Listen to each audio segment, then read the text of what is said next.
আসসালামু আলাইকুম সুপ্রিয় নবম দশম শ্রেণীর শিক্ষার্থী যারা এখনো রসায়নের কিছুই পারো না তাদের জন্য আছে আমি সিয়াম এবং চ্যানেল হচ্ছে র্যাপিড প্রস্তুতি।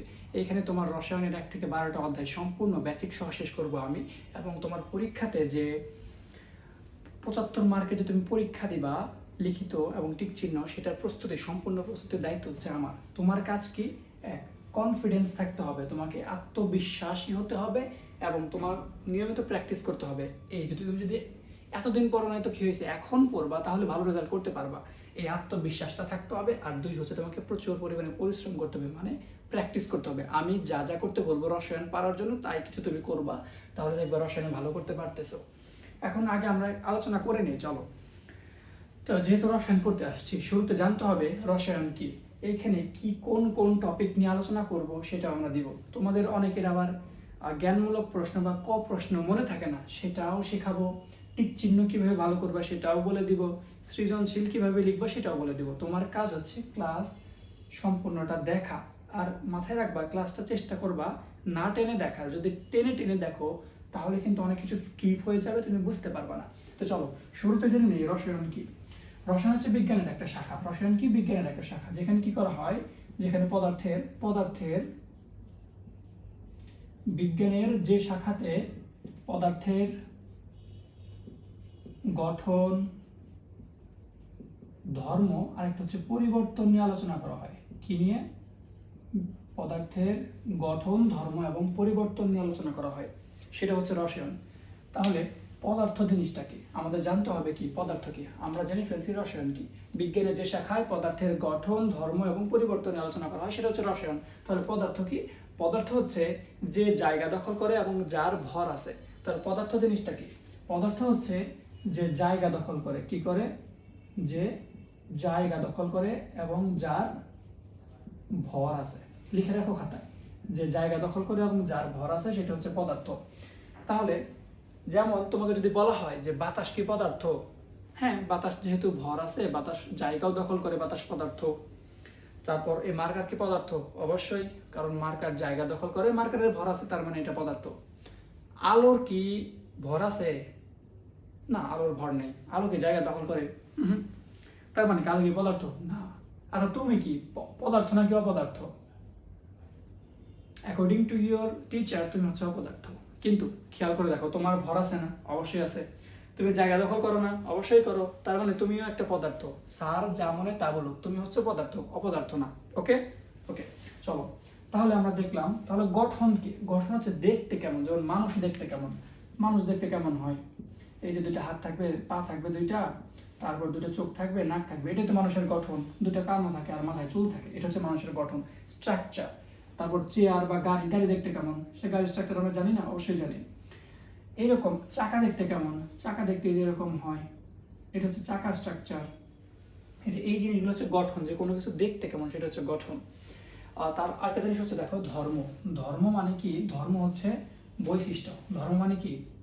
ধর্ম হচ্ছে বৈশিষ্ট্য। যেমন যদি চিন্তা করা হয়, কিছু মানুষ আছে সাদা, কিছু মানুষ হচ্ছে কালো, এটা হচ্ছে বৈশিষ্ট্য। যেমন যদি চিন্তা করা হয়, আমার হাতে এই বোতলটা আছে, এটা কি কালার? সবুজ। এটার বৈশিষ্ট্য, একটা ধর্ম। সেই বোতলের রং হচ্ছে সবুজ, 7-আপের রং সবুজ। 7-আপ থেকে মনে আসলো ব্রাজিল, ব্রাজিলের জার্সির কালারটা কি? হলুদ, এটা একটা ধর্ম। আর্জেন্টিনার জার্সির কালারটা কি? আকাশী নীল, সেটাও একটা ধর্ম। আচ্ছা, আর জার্সি স্ট্রাকচার, জার্সি দেখতে কেমন হয়? সেটা হচ্ছে তোমার, জার্সি দেখতে এমন হয়। যেটা হচ্ছে জার্সি স্ট্রাকচার। বুঝছো বিষয়টা? আশা করি বুঝতে পারছো।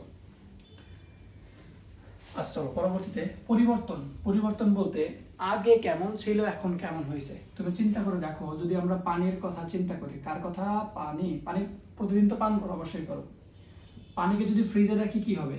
পানিকে যদি ফ্রিজে রাখি বরফ হবে। আবার সেই পানিটাকে যদি আমরা চুলায় রাখি, চুলায় গরম করি, কি হবে? জলীয় বাষ্প। আশা করি বুঝছো।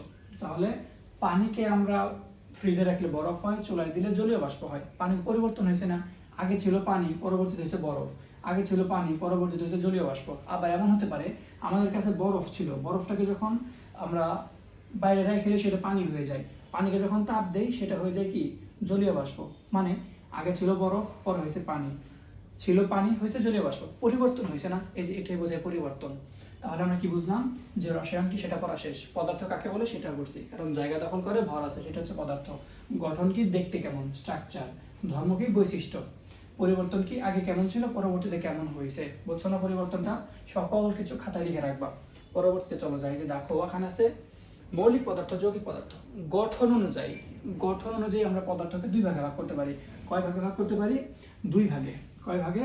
দুই ভাগে। আমার সাথে সাথে বলবা, একটা হচ্ছে মৌলিক পদার্থ। কি পদার্থ? মৌলিক। আরেকটা হচ্ছে ভাইয়া যৌগিক পদার্থ। তাহলে কি পদার্থ? মৌলিক এবং যৌগিক। মৌলিক পদার্থের আরেকটা নাম হচ্ছে মৌল। মৌলিক পদার্থের আরেক নাম কি? মৌল। তাহলে বুঝতেই পারতেছো যৌগিক পদার্থের আরেক নাম কি হবে? যৌগিক পদার্থের আরেক নাম হবে যৌগ। এই পর্যন্ত যে বুঝে নাই সে আবার একটু দেখে নাও পরবর্তীতে। তাহলে মৌলিক পদার্থে মৌল, যৌগিক পদার্থ যৌগ।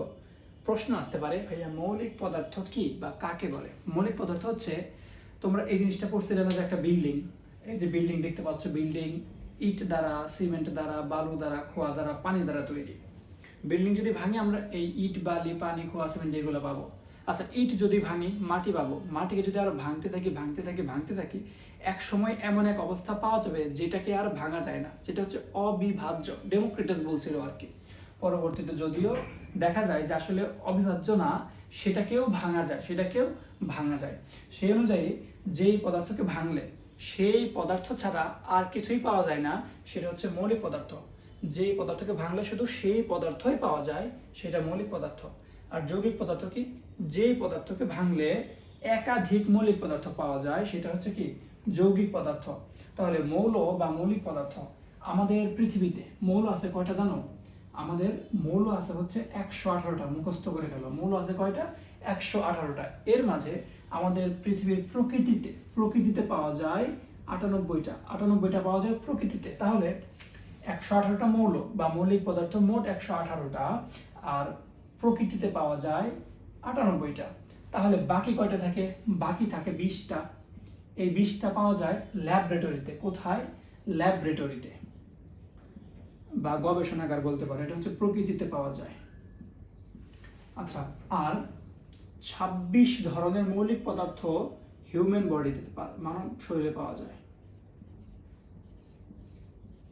তাহলে আমরা কি বুঝলাম? যে গঠন অনুযায়ী পদার্থকে আমরা দুই ভাগে ভাগ করতে পারি। কয় ভাগে? দুই ভাগে। মৌলিক পদার্থ বা মৌল, যৌগিক পদার্থ বা যৌগ। মৌলিক পদার্থ কি? যেই পদার্থগুলোকে ভাঙলে সেই পদার্থ ছাড়া অন্য কিছু পাওয়া যায় না, সেটা হচ্ছে মৌলিক পদার্থ। আর যৌগিক পদার্থ কি? যেই পদার্থটাকে ভাঙলে একাধিক, একের অধিক, মানে 2, 3, 4, 5, 6 অনেকগুলো হতে পারে যৌগিক, সেটা হচ্ছে যৌগিক পদার্থ বা যৌগ। এখন মৌলিক পদার্থ, আমাদের পৃথিবীতে মোট মৌলিক পদার্থ আছে 118টা। এর মধ্যে 98টা হচ্ছে প্রকৃতিতে পাওয়া যায়, আর 20টা হচ্ছে গবেষণাগার, রসায়ন গবেষণাগারে পাওয়া যায়। আশা করি বুঝছো। এখন খেয়াল করে দেখো, আর 26 ধরনের মৌলিক পদার্থ মানব শরীরে বা হিউম্যান বডিতে পাওয়া যায়। এ পর্যন্ত বুঝছো না? আশা করি বুঝছো। আচ্ছা, চ্যানেলটা সাবস্ক্রাইব করে দিও কিন্তু। এখন যৌগিক পদার্থ বা যৌগের ক্ষেত্রে একটু পড়াশোনা করা উচিত। এটা যেমন আমরা যদি পানির কথা চিন্তা করি, পানি নিয়ে অনেক পড়াশোনা করতেছি না? পানি যদি আমরা চিন্তা করি, পানিতে আছে পানিকে বলা হয় H2O। এখানে হাইড্রোজেন আছে। কি আছে? হাইড্রোজেন এবং অক্সিজেন। ও দ্বারা বোঝায় অক্সিজেন, আর H দ্বারা বোঝায় হাইড্রোজেন। বানান ভুলিতে পারে ভাই। দেখো, তাহলে হাইড্রোজেন এবং অক্সিজেন, খেয়াল করে দেখো তো যে পানি যদি আমরা চিন্তা করি, পানিতে তাহলে হাইড্রোজেন আছে 2টা, অক্সিজেন আছে 1টা। অবশ্যই তোমাকে এখন জিজ্ঞাসা করতে পারে যে পানিতে কি থাকে? তুমি বলবা পানিতে থাকে হাইড্রোজেন এবং অক্সিজেন। তাহলে কয়টা হাইড্রোজেন থাকে? পানিতে হাইড্রোজেন থাকে 2টা, অক্সিজেন থাকে কয়টা? 1টা। এখন যদি চিন্তা করে তোমাকে বলা হয় যে এইখানে হাইড্রোজেন এবং অক্সিজেনের অনুপাত, কার অনুপাত? হাইড্রোজেন এবং অক্সিজেনের অনুপাত। তাহলে কি বলবা? তাহলে এই অনুপাতটা হচ্ছে 2:1। আবার যদি তোমাকে বলা হইতো যে অক্সিজেন এবং হাইড্রোজেনের অনুপাত, তখন তুমি কি লিখতা?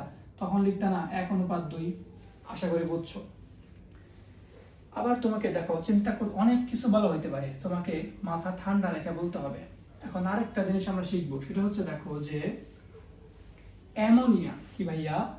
অ্যামোনিয়া। অ্যামোনিয়াকে প্রকাশ করা হয় NH3 দ্বারা। তাহলে এটা হচ্ছে অ্যামোনিয়া। এটা কি? খাতায় কিন্তু লিখে রাখবে, এগুলো মুখস্থ করতে হবে। অ্যামোনিয়াকে এইভাবে লেখা হয় NH3। তার মানে N দ্বারা বোঝানো হয় নাইট্রোজেন, H দ্বারা বোঝানো হয় হাইড্রোজেন। তোমাকে যদি বলা হয় নাইট্রোজেন এবং হাইড্রোজেনের অনুপাত, যে নাইট্রোজেন এবং হাইড্রোজেনের অনুপাত, তাহলে কত লিখবা তুমি? 1:3। যদি বলা হয় হাইড্রোজেন এবং নাইট্রোজেনের অনুপাত, তখন কত লিখবা তুমি? 3:1। তার মানে হাইড্রোজেন যদি থাকে 3টা, নাইট্রোজেন থাকবে 1টা।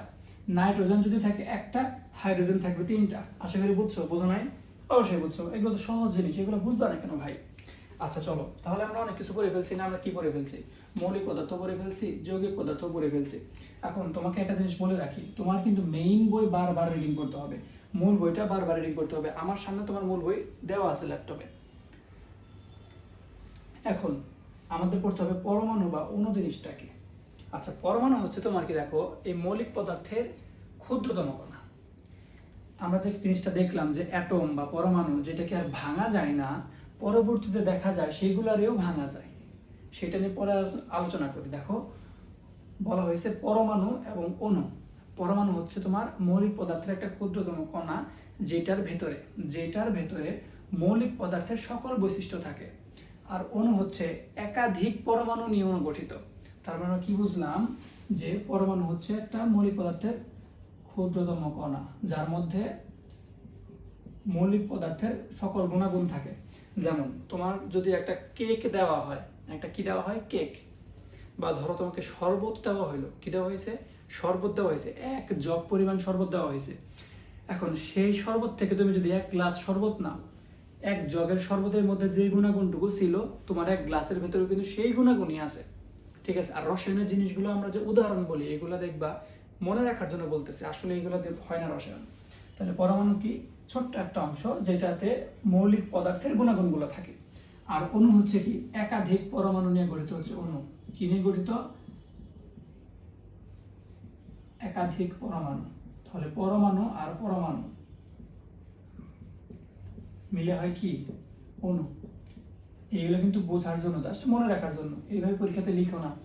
তাহলে একটা পরমাণু দিয়ে অণু হইতে পারে, সেগুলো রসায়ন তোমাদের 9ম-10ম শ্রেণীতে না, পড়ার প্রয়োজন নেই। তাহলে আমরা পরমাণু কি বুঝতে পারছি, সংজ্ঞাটা বইয়ের ভেতরে দিয়ে দেওয়া আছে। অণু কি সেটা বুঝতে পারছি। তাহলে গুড। খেয়াল করে দেখো যে তোমাকে যদি বলা হয় হাইড্রোজেন অণু, কি অণু?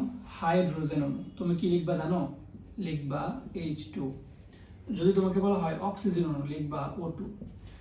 যদি তোমাকে বলা হয় খাবার লবণের অণু, তখন লিখবা NaCl।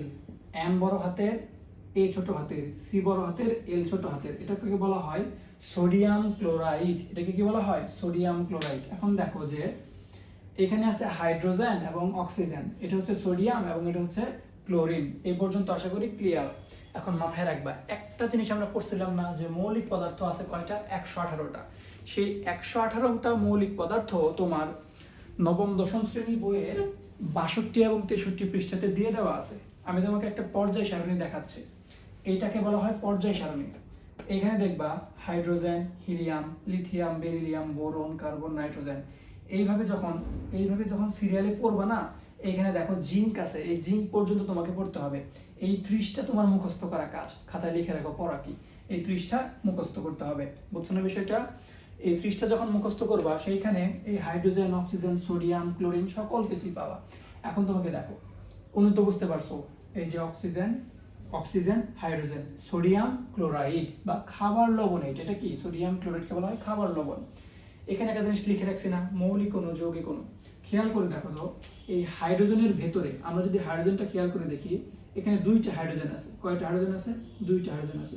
যদি আমরা অক্সিজেন খেয়াল করে দেখি, এখানে 2টা অক্সিজেন আছে।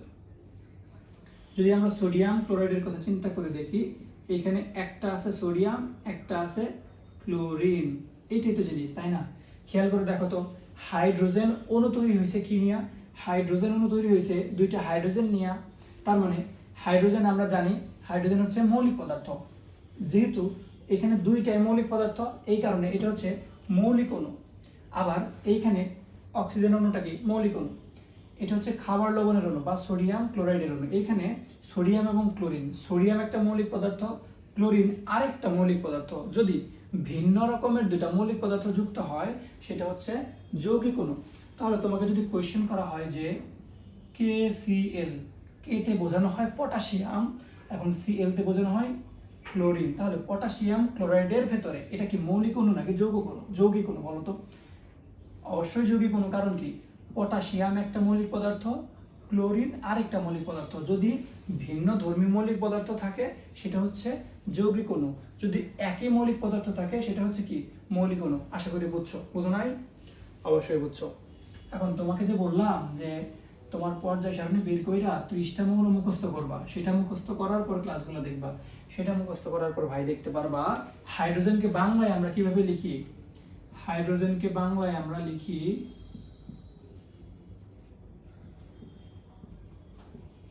হাইড্রোজেন, সোডিয়ামকে লেখা হয়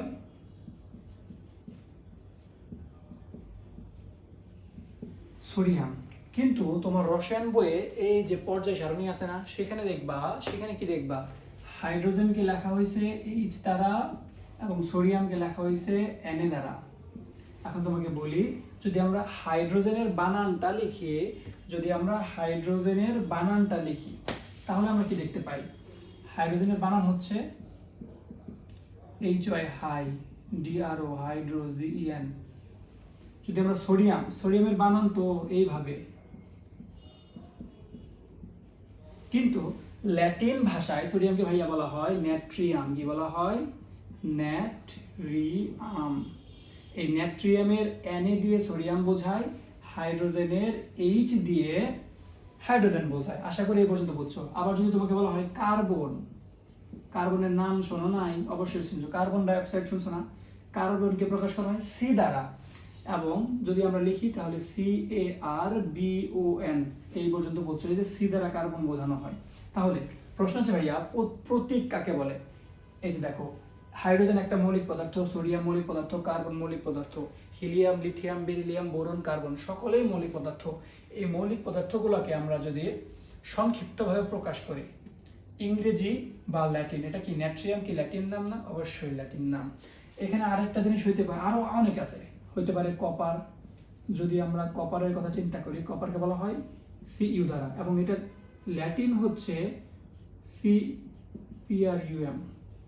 কিউপ্রাম, এটা কি কিউপ্রাম, কাপ্রাম না কিন্তু কিউপ্রাম। তাহলে যদি আমরা কপারের কথা চিন্তা করি কি বলতে পারি? দেখো তো, কপারের ল্যাটিন নাম হচ্ছে কিউপ্রাম এবং এটাকে প্রকাশ করা হয় Cu দ্বারা।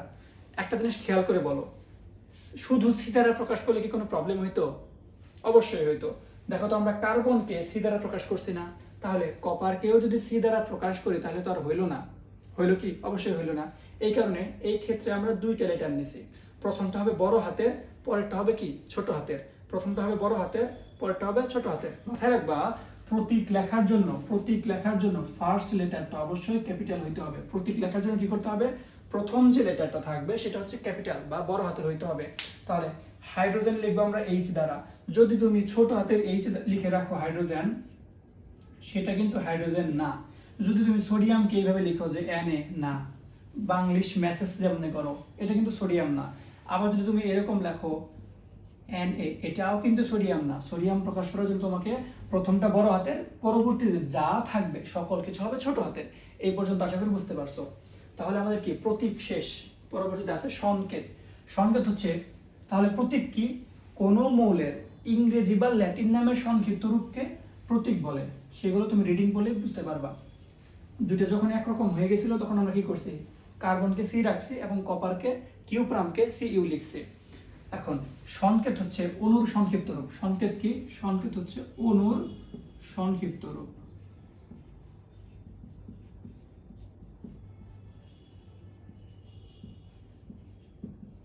যেমন একটু আগে পড়ছো অক্সিজেন অণু, অক্সিজেন অণু পড়ছি না একটু আগে? অক্সিজেন অণু ছিল O2। যদি বলা হয় তোমাকে সালফার অণু, সেটা হচ্ছে SH। যদি বলা হয় ফসফরাস অণু, ফসফরাস অণু তুমি প্রকাশ করবা P4 দ্বারা। যদি তোমাকে খাবার লবণের অণু বলা হয় সেটা হচ্ছে সোডিয়াম ক্লোরাইড, খাবার লবণ। যদি তোমাকে সালফিউরিক অ্যাসিডের অণু বলা হয় সেটা হবে H2SO4। যদি বলা হয় হাইড্রোক্লোরিক অ্যাসিডের অণু তখন কি করবা ভাইয়া, তখন লিখবা HCl। আশা করি এই পর্যন্ত বুঝছো। তো কি কি বললাম আমরা, রসায়ন কি, পদার্থ কাকে বলে, মৌলিক পদার্থ কি, যৌগিক পদার্থ কি, পরমাণু কি, অণু কি, মৌলিক অণু কি, যৌগিক অণু কি। এই তোমার যদি প্রশ্ন করা হয়, তোমাকে যদি প্রশ্ন করা হয় যে N2 এটা কি মৌলিক অণু নাকি যৌগিক অণু, বলো তো, পারবা না। আর কেন পারবা না, এখানে একটা নাইট্রোজেন এবং আছে আরেকটা নাইট্রোজেন, এখানে দুইটা যেহেতু নাইট্রোজেন আছে, দুইটা কি একই রকমের মৌলিক পদার্থ না, এই কারণে এটা হচ্ছে মৌলিক অণু। এই তো শিখে গেছো রে ভাই, ভয় করো না, ভয় করো না। তোমরা কি মোটু পাতলু দেখো না? মোটু কিন্তু একটা কথা বলে, যে চেষ্টা করে তার কখনো হার হয় না। তুমি মোটু সেই কথাটা মাথায় রাখবা। তাহলে আমরা অণু, অণু সংক্ষিপ্ত রূপ, প্রতীক, সংকেত সকল কিছু শিখে ফেলছি, সকল কিছু শিখে ফেলছি। এখন দুইটা জিনিসের সংকেত একরকম হইতে পারে, মনে হয় না।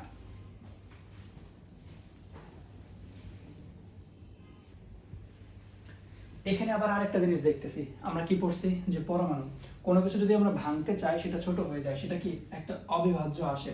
কোনো কিছু ভাঙতে ভাঙতে ভাঙতে ভাঙতে আমরা একটা পদার্থকে ভাঙবো, পাবো অণু, অণুকে ভাঙবো, পাবো হচ্ছে পরমাণু। তাহলে আমরা, আমাদের কাছে যদি একটা পদার্থ থাকে সেটা আমরা ভাঙতে থাকবো, ভাঙতে ভাঙতে আমরা পাবো অণু, অণুকে যদি ভাঙি সেটা আমরা পাবো পরমাণু। তার মানে পরমাণুকে ভাঙলে আর কিছু পাওয়া যায় না, সেটা আগে হইতো এরকম, বিজ্ঞানীরা তো জানতো না যে ভাঙলে পাওয়া যায়। কিন্তু বর্তমানে আধুনিক ভাবে জানা যায় যে তোমার বর্তমানে পরমাণুকেও ভাঙা যায়, পরমাণুকে ভাঙলে কণিকা পাওয়া যায়। কি পাওয়া যায়? কণিকা। দুই ধরনের কণিকা পাওয়া যায়, একটা হচ্ছে স্থায়ী কণিকা আর একটা হচ্ছে অস্থায়ী কণিকা। এখন আমাদের নবম দশম শ্রেণীতে স্থায়ী কণিকা নিয়ে আসে, অস্থায়ী কণিকা নিয়ে কিচ্ছু নাই, এই কারণে আমরা অস্থায়ী কণিকাটুকু পড়বো না। আমরা তাহলে পড়বো, দেখো অস্থায়ী হচ্ছে যেই কণিকাগুলা সকল পরমাণুতে থাকে না, কিছু পরমাণুতে থাকে, কিছু পরমাণুতে থাকে না। আবার স্থায়ী কণিকা হচ্ছে যেই কণিকাগুলা সকল পরমাণুতেই থাকে, সেটা হচ্ছে স্থায়ী কণিকা। স্থায়ী কণিকা হচ্ছে কয়টা? তিনটা। স্থায়ী কণিকা কয়টা? তিনটা। একটা হচ্ছে ইলেকট্রন, তোমার বইয়ে 39 পৃষ্ঠা বের করো, ইলেকট্রন। আরেকটা হচ্ছে প্রোটন, আরেকটা হচ্ছে নিউট্রন। তাহলে ইলেকট্রনকে ই দ্বারা প্রকাশ করা হয়, প্রোটনকে পি দ্বারা এবং নিউট্রনকে এন দ্বারা প্রকাশ করা হয়। আশা করি বুঝতে পারছো। তাহলে আমরা কি বলতে পারি, কোনো কিছু যদি আমরা ভাঙতে থাকি, কোনো পদার্থকে ভাঙলে অণু পাই, অণুকে ভাঙলে পরমাণু পাই, এবং পরমাণুকে ভাঙলে আগে জানা বলা হয়তো যে এটাকে ভাঙলে আর কিছু পাওয়া যায় না, সেটা হচ্ছে অবিভাজ্য। কিন্তু পরবর্তীতে দেখা যায় পরমাণু ভাঙলে আমরা কণিকা পাই, কিছু কণিকা স্থায়ী, কিছু কণিকা অস্থায়ী। স্থায়ী কণিকাগুলো কোনগুলো? যেগুলো হচ্ছে প্রত্যেকটা পরমাণুতেই থাকে, সেগুলো স্থায়ী। আর অস্থায়ী কোনগুলো? যেগুলো প্রত্যেকটা পরমাণুতে থাকে না। এখন স্থায়ী কণিকা আছে আমাদের তিনটা, অস্থায়ী নিয়ে আমাদের আপাতত কোনো পড়াশোনা নাই। তো ভাই দেখেন তো একটু, স্থায়ী কণিকা আছে তিন ধরনের, ইলেকট্রন, প্রোটন, নিউট্রন। ইলেকট্রনকে ই দ্বারা, প্রোটনকে পি দ্বারা, নিউট্রনকে এন দ্বারা প্রকাশ করা হয়। এই পর্যন্ত আশা করি কারো কোনো প্রবলেম নাই। তো চলেন ভাই, আর কি কি পড়তে হবে। আমাদের যা পড়তে হবে সেটা দেখেন, ইলেকট্রনের চার্জ পড়তে হবে আমাদেরকে, ইলেকট্রনের চার্জ বা আধান। ইলেকট্রন হচ্ছে ঋণাত্মক, ইলেকট্রন কি? ঋণাত্মক। ইলেকট্রনের চার্জ কত আমাদের বই দিয়ে দেওয়া আছে, মাইনাস। এর আগে একটা জিনিস আমরা খেয়াল করে দেখি, ইলেকট্রন, প্রোটন, নিউট্রন তিনটা হচ্ছে মূল কণিকা কোনো কিছু। এটা হচ্ছে নিউক্লিয়াস, এটা কি বলা হয়? নিউক্লিয়াস। কোনো কিছু ভেতরে অংশটা হচ্ছে নিউক্লিয়াস। নিউক্লিয়াসের ভেতরে থাকে ভাইয়া প্রোটন এবং নিউট্রন, নিউক্লিয়াসের ভেতরে থাকে প্রোটন এবং নিউট্রন, সেটা হচ্ছে কি? নিউক্লিয়াস। নরসিকা রস্য নিউ, কয়লয় সংযুক্ত অন্তস্থ আকার দন্তস্ব, নিউক্লিয়াস। আর নিউক্লিয়াস থেকে থাকে প্রোটন এবং নিউট্রন, এবং বাইরে হচ্ছে ইলেকট্রনগুলো ঘুরতে থাকে। বাইরে কি করে? ইলেকট্রন ঘুরতে থাকে। প্রোটন এবং নিউট্রন স্থিরভাবে থাকে, আর ইলেকট্রনগুলো হচ্ছে চারপাশে ঘুরে। কেমন এটা আমরা বলি, একটা বৃত্ত কল্পনা করতে পারো, বৃত্তের কেন্দ্রটা হচ্ছে তোমার নিউক্লিয়াস এবং বাইরে হচ্ছে তোমার, এটা হচ্ছে এখান দিয়ে ইলেকট্রন ঘুরতেছে। আশা করি বুঝছো। এখন দেখো, তাহলে ভেতরে থাকে নিউক্লিয়াস, ভেতরটা হচ্ছে নিউক্লিয়াস, নিউক্লিয়াসে থাকে প্রোটন এবং নিউট্রন, আর বাইরে ইলেকট্রন হচ্ছে ঘুরতে থাকে। এই পর্যন্ত তো বুঝছি। এখন ইলেকট্রনের চার্জ, এখন কোনো একটা পরমাণুতে যত প্রোটন থাকে, কোনো একটা পরমাণুতে যতগুলা প্রোটন থাকে ঠিক যত প্রোটন তত নিউট্রন ইলেকট্রন থাকে, যত প্রোটন তত ইলেকট্রন, ঠিক আছে। তাহলে কোনো পরমাণুতে যতগুলো প্রোটন থাকে ততগুলো ইলেকট্রন থাকে। প্রোটন থাকে কোথায়? প্রোটন থাকে নিউক্লিয়াসে। আর ইলেকট্রন থাকে কোথায়? ইলেকট্রন বাইরে হচ্ছে নিউক্লিয়াসকে কেন্দ্র করে ঘুরতে থাকে। আচ্ছা ভাই, এই পর্যন্ত বুঝতে পারছি। এখন নিউক্লিয়াসে প্রোটন এবং নিউট্রন থাকে।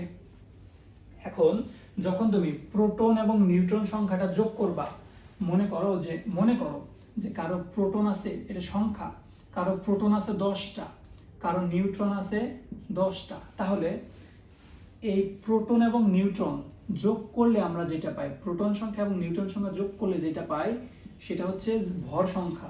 ভর সংখ্যাকে এ দ্বারা প্রকাশ করা হয়। ভর সংখ্যাকে কি করা হয়? এ দ্বারা প্রকাশ করা হয়। এখন ভাই এত কিছু যে পড়াইলাম, তুমি তো এই জিনিসগুলো জানো না যে প্রোটন কি। এখন মাথায় রাখো, প্রোটন সংখ্যাকে পারমাণবিক সংখ্যা বলা হয়। কি বলা হয়? প্রোটন সংখ্যাকে পারমাণবিক সংখ্যা বলা হয়। প্রোটনকে পি দ্বারা, তাহলে প্রোটন সংখ্যাকে কি বলা হয় ভাইয়া? পারমাণবিক সংখ্যা বলা হয়। পারমাণবিক, এই যে প্রোটনকে পারমাণবিক সংখ্যা বলা হয়। তুমি লিখে নিও। তুমি খেয়াল করে দেখবা তোমার বইয়ের ভেতরে যে 118টা মৌল আছে না, সিরিয়ালে আছে। 1 নম্বরে হাইড্রোজেন, 2 নম্বরে helium, lithium, beryllium, boron, carbon, তারপর তুমি যদি চিন্তা করে দেখো 26 নম্বরে আয়রন, তুমি যদি 118 নম্বরে যাও সেটা হচ্ছে ওগানেসন। এই যে সিরিয়ালটা আছে না, এটাই হচ্ছে পারমাণবিক সংখ্যা। যে সিরিয়ালটা থাকে সেটা হচ্ছে কি? পারমাণবিক সংখ্যা। আর যতগুলা পারমাণবিক সংখ্যাটাই হচ্ছে কি? প্রোটন সংখ্যা। আর কোন পরমাণুতে যতগুলা প্রোটন থাকে ঠিক ততগুলাই নিউট্রন থাকে, যতগুলো প্রোটন থাকে ততগুলাই নিউট্রন থাকে। এখন তোমাকে যদি ভাইয়া বলা হয় যে এটা হচ্ছে কি, এটা আমরা লিখছি হাইড্রোজেনের প্রতীক, এটা হাইড্রোজেনের একটা হাইড্রোজেন লিখছি। তাহলে হাইড্রোজেনে কি থাকে খেয়াল করে দেখো তো, হাইড্রোজেনে কি থাকে? হাইড্রোজেনে প্রোটন আছে না? অবশ্যই আছে। হাইড্রোজেনে কি আছে? প্রোটন আছে। হাইড্রোজেন যদি চিন্তা করো, হাইড্রোজেনের প্রোটন কয়টা? যেহেতু সিরিয়ালে, খেয়াল করে দেখো, যেহেতু সিরিয়ালে 1 নম্বরে, তার মানে হাইড্রোজেনের প্রোটন হচ্ছে একটা। হাইড্রোজেন, এখন আমরা বলছি যত প্রোটন তত ইলেকট্রন, তাহলে ইলেকট্রন আছে কয়টা? ইলেকট্রন আছে একটা। দুটো যদি আমরা যোগ করি তাহলে কি হবে? যোগ করলে হবে পি যোগ কি, মানে দুঃখিত, এটা না, প্রোটন এবং ইলেকট্রন আছে একটা একটা কইরা। আর আমরা জানি, এটা আমাদের এখানে দিয়ে দেওয়া আছে, দেখো হাইড্রোজেনের ভর হচ্ছে 1, তাহলে হাইড্রোজেনের ভর এটাকে এ দ্বারা প্রকাশ করা হয়, ভরকে প্রকাশ করা হয় এ দ্বারা, এবং এ সমান হচ্ছে 1। এখন একটা জিনিস আমি ওকে বলি, যেহেতু হাইড্রোজেন, তার মানে এই হাইড্রোজেনের এটা হচ্ছে প্রোটন। নিউক্লিয়াসে একটা প্রোটন আছে আর নিউট্রন আছে, কয়টা আছে সেটা আমরা জানি না। আর ইলেকট্রনগুলো হচ্ছে চারপাশে ঘুরতেছে। খেয়াল করে দেখলাম হাইড্রোজেনের প্রোটন আছে একটা, হাইড্রোজেনের ইলেকট্রন আছে একটা, সেটা চারপাশে ঘুরতেছে। আমরা হাইড্রোজেনকে লিখতে পারি একটা বড় হাতের এইচ দিবা, এইখানে লিখবা 1, উপরে লিখবা 1। এখন এই এইচ দ্বারা বোঝানো হয় প্রতীক। এই এইচ দ্বারা কি বোঝানো হয়? প্রতীক। এই 1 দ্বারা বোঝানো হয় প্রোটন সংখ্যা বা পারমাণবিক সংখ্যা, আর এই 1 দ্বারা বোঝানো হয় ভর সংখ্যা। আশা করি এই জিনিসটা বুঝছো। বুঝো নাই? অবশ্যই বুঝছো। এখন তোমার প্রশ্ন হতে পারে, ভাই এখানে ইলেকট্রন ভর সংখ্যা, তাই না? আমরা একটা জিনিস পড়ছি, আমরা কি পড়ছি? আমরা পড়ছি না যে ভর সংখ্যা সমান কি? ভর সংখ্যা সমান প্রোটন সংখ্যা যোগ নিউট্রন সংখ্যা, তাই তো? ভর সংখ্যা সমান কি? প্রোটন যোগ নিউট্রন সংখ্যা। তাহলে হাইড্রোজেনের ভর কত দিয়ে দেওয়া আছে? এটাকে আমরা এ দ্বারা প্রকাশ করতে পারি। হাইড্রোজেনের ভর দিয়ে দেওয়া আছে 1, তাহলে আমরা লিখতে পারি না যে ভর সংখ্যা হচ্ছে 1, প্রোটন সংখ্যা দিয়ে দেওয়া আছে 1, তাহলে নিউট্রন সংখ্যাকে আমরা n ই রাখলাম। এটাকে যখন এই পাশে নিব তখন আমরা কি লিখতে পারি যে n সমান 1 - 1 = 0। তার মানে হাইড্রোজেনের কোনো নিউট্রন নাই। তোমাকে ভাই প্রশ্ন করতে পারে যে হাইড্রোজেনের নিউট্রন কয়টা, সোডিয়ামের নিউট্রন কয়টা, যে কোনো কিছু প্রশ্ন করতে পারে, আশা করি বের করতে পারবা। তার মানে যদি প্রোটন সংখ্যা এবং নিউট্রন সংখ্যা যোগ করি তাহলে পাই ভর সংখ্যা। তাহলে ভর সংখ্যা থেকে যদি আমরা প্রোটন সংখ্যা বাদ দেই পাবো নিউট্রন সংখ্যা, যদি ভর সংখ্যা থেকে নিউট্রন সংখ্যা বাদ দেই পাবো প্রোটন সংখ্যা। মনে করো তুমি দোকানে গিয়ে একটা 7 আপ কিনছো আর একটা 3 পিস কিনছো, ঠিক আছে? দোকানে গিয়ে কি কিনছো? 7 আপ কিনছো, 3 পিস কিনছো। 7 আপের দাম মনে করো 70 টাকা, আর 3 পিসের দাম মনে করো 30 টাকা। তাহলে 3 পিসের দাম কত? 30 টাকা। 7 আপের দাম কত? 70 টাকা। দুইটা মিলে কত হয়? 100 টাকা। তাহলে 100 থেকে যদি তুমি 7 আপের দাম বাদ দাও কি পাবা? 3 পিসের দাম 30 টাকা। আবার যদি 100 থেকে তুমি 3 পিসের দাম বাদ দাও তাহলে কি পাবা? 7 আপের দাম 70 টাকা। ব্রাজিল ফ্যান আছে কেউ?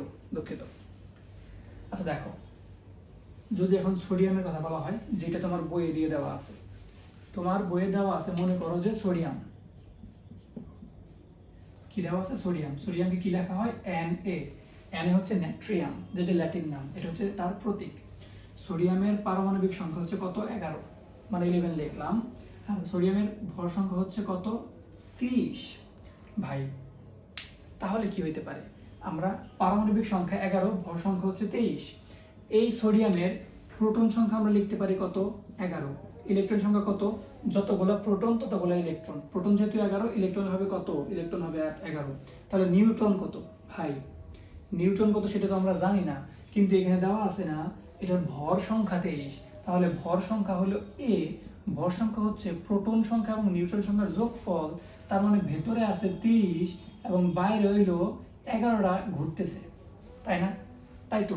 তাহলে ভর সংখ্যা যেহেতু হচ্ছে 23, প্রোটন সংখ্যা আমরা জানি 11, তাহলে নিউট্রন সংখ্যা কত হবে ভাইয়া? সেটা আমরা বের করব। কিভাবে বের করব? 23 থেকে যদি 11 বিয়োগ করি তাহলে আমরা পাবো নিউট্রন সংখ্যা। এবং নিউট্রন সংখ্যাটা হচ্ছে 23 থেকে যখন 11 বিয়োগ করা হয় সেটা কত হয় বলতো? 3 থেকে 1 গেলে থেকে 2, 2 থেকে 1 গেলে থেকে 1, 12। আশা করি বুঝছো। তাহলে যে কোনো কিছুর প্রোটন সংখ্যা, ভর সংখ্যা, নিউট্রন সংখ্যা যাই দিয়ে দেওয়া থাক, তুমি বের করে ফেলতে পারবা না? অবশ্যই পারবা। খুব ইজি ছিল না জিনিসগুলো? অবশ্যই ছিল। তার মানে ভর সংখ্যা কি? যতগুলো প্রোটন এবং নিউট্রন নিউট্রন এবং ভর সংখ্যা যোগ, নিউট্রন এবং পারমাণবিক সংখ্যা বা প্রোটন সংখ্যা যোগ ফলে হচ্ছে ভর সংখ্যা। আবার পারমাণবিক সংখ্যা কি? ওই যে সিরিয়ালটা, যতগুলো প্রোটন সংখ্যা সেটা হচ্ছে পারমাণবিক সংখ্যা। এখন আরো যে জিনিসটা তোমাদের এক্সট্রা করতে হবে, দেখো তোমাদের বইয়ের 40 পৃষ্ঠা একটা চার্ট দিয়ে দেওয়া আছে। 40 পৃষ্ঠা চার্টে লেখা আছে যে প্রোটনের চার্জ কত? Plus 1.6 into 10 to the power minus 19 coulomb. এটা হচ্ছে প্রোটনের চার্জ। যদি ইলেকট্রনের কথা চিন্তা করা হয়, মাথায় রাখবা প্রোটন হচ্ছে পজিটিভ, ইলেকট্রন হচ্ছে নেগেটিভ। প্রোটন হচ্ছে পজিটিভ, ইলেকট্রন হচ্ছে নেগেটিভ। এটার চার্জ চাই, এটার চার্জও তাই, শুধুমাত্র পজিটিভ ও নেগেটিভ। এটার চার্জ বা আধান সেটা হচ্ছে 1.6 10 to the power minus 19 coulomb. আর নিউট্রনের কোনো চার্জ নাই। নিউট্রন হচ্ছে আধান নিরপেক্ষ, মানে চার্জ নাই। নিউট্রনের চার্জ 0, মানে চার্জ নাই। যেটাকে আমরা বলতে পারি আধান নিরপেক্ষ। সেটা কি বলতে পারি? আধান নিরপেক্ষ। তাহলে ভাই আমরা বলতে পারি প্রোটন হচ্ছে ধনাত্মক, প্রোটন হচ্ছে ধনাত্মক চার্জযুক্ত এবং চার্জের পরিমাণ হচ্ছে 1.6 10 to the power minus 19 coulomb. যদি আমরা ইলেকট্রনের কথা চিন্তা করি, ইলেকট্রন হচ্ছে ঋণাত্মক চার্জযুক্ত, চার্জ হচ্ছে 1.6 10 to the power minus 19 coulomb, minus কিন্তু হবে সামনে। আর নিউট্রন হচ্ছে চার্জ নাই, চার্জ হচ্ছে 0। যদি আমরা আপেক্ষিক চার্জ চিন্তা করি, এটাকে যদি আমরা 1 ধরি, তাহলে প্রোটনের আপেক্ষিক চার্জ হচ্ছে +1, ইলেকট্রনের হবে তাহলে -1 এবং নিউটনের হবে 0। আশা করি চার্জ, এটা চার্জ বা আধান আমরা বুঝতে পারছি। চার্জ বা আধান এটাও একটা ধর্ম, এটা হচ্ছে একটা পরমাণুর ধর্ম। আশা করি বুঝতে পারছি। এর পরবর্তীতে যে জিনিসটা করতে হবে, চার্জ তো বুঝলাম, আমাদের যে জিনিসটা জানতে হবে সেটা হচ্ছে ভর।